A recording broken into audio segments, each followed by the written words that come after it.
Bonjour. Parmi tous les supers que Gen V ajoute à l'univers global des Boys, Jordan Lee possède des capacités uniques qui sont à la fois narratives et thématiques. Voici les pouvoirs de Jordan expliqués, et c'est juste après ça.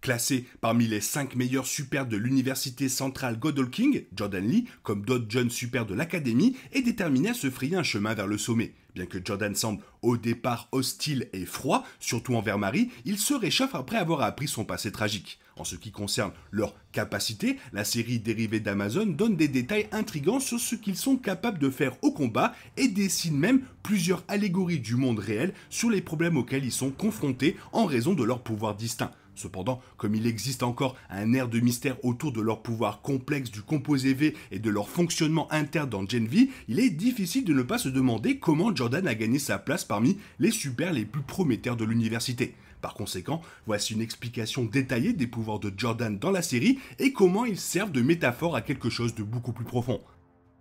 Dans son épisode d'ouverture lui-même, Gen V établit que Jordan Lee peut basculer entre les sexes masculins et féminins à volonté. Alors que leur forme féminine est représentée par London Thor, leur forme masculine est interprétée par Derek Lu.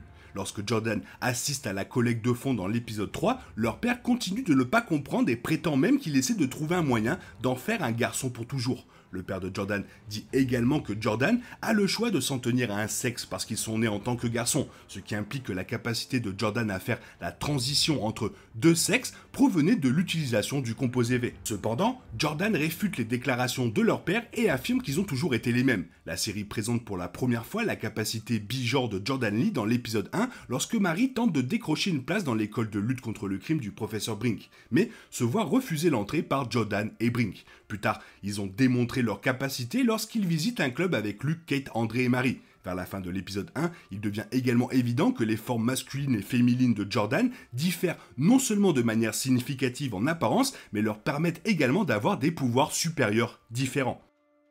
Après que Marie ait surpris Luke en train d'assassiner le professeur Brink dans son bureau, Luke essaie de la tuer pour cacher toutes les preuves de l'acte. C'est alors que Jordan vient à son secours et fait la transition entre leurs deux sexes pour arrêter Luke. Comme le révèle l'épreuve de force, leur forme masculine leur permet d'avoir une force et une durabilité supérieures. Pendant ce temps, leur forme féminine leur donne le pouvoir de produire des explosions d'énergie et leur confère une agilité surhumaine. La capacité de Jordan à basculer entre les deux sexes et à utiliser efficacement le meilleur des pouvoirs des deux sexes pendant le combat prouve qu'il est un super hautement qualifié. Cela explique pourquoi il était l'un des étudiants préférés de Brink et se classait deuxième avant que la mort de Luke ne modifie le classement de l'université. Étant donné que la série les a déjà établis comme l'un des personnages principaux et a également prouvé à quel point il se classe incroyablement haut en termes de force et de compétences dans la hiérarchie suprême, Jordan et leurs pouvoirs auront une immense importance dans le scénario global de la franchise. En dehors de cela, même la métaphore sous-jacente à leurs pouvoirs ajoute plus de poids à la représentation par la franchise des thèmes du passage à l'âge adulte et des problèmes dictatiques. De nombreux moments des 3 premiers épisodes de la série soulignent à quel point les super pouvoirs de Jordan sont une allégorie trans.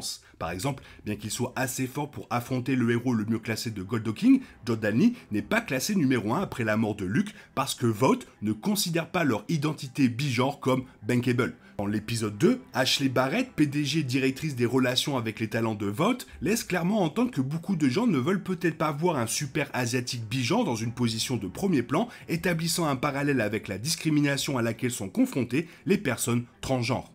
La relation de Jordan avec leur père met également en évidence à quel point leurs pouvoirs servent de métaphore trans. Alors que leur père continue de les faire chier en prétendant qu'ils sont un garçon et en qualifiant leur forme féminine de simple choix, Lee n'est pas d'accord et le confronte en montrant comment cela fait partie de qui ils sont et à quoi ils s'identifient. Malheureusement pour Jordan, même Marie ne reconnaît pas plus tard que Jordan l'a aidé à combattre Luke. Si elle leur avait donné le crédit qu'ils méritaient dans l'épisode 3, Vought aurait été obligé de les classer plus haut malgré des problèmes de commercialisation de leur identité. C'est clairement mon personnage préféré pour le moment dans la série. Je les trouve incroyables. Toi, qu'est-ce que tu en penses? Fais-moi part de ton perso préféré dans la zone commentaire, sinon il est temps pour toi de reprendre le cours normal de ta vie. Bien sûr, on se retrouve demain pour une nouvelle vidéo. Bisous bisous, bye bye. Oh yeah, we want retribution.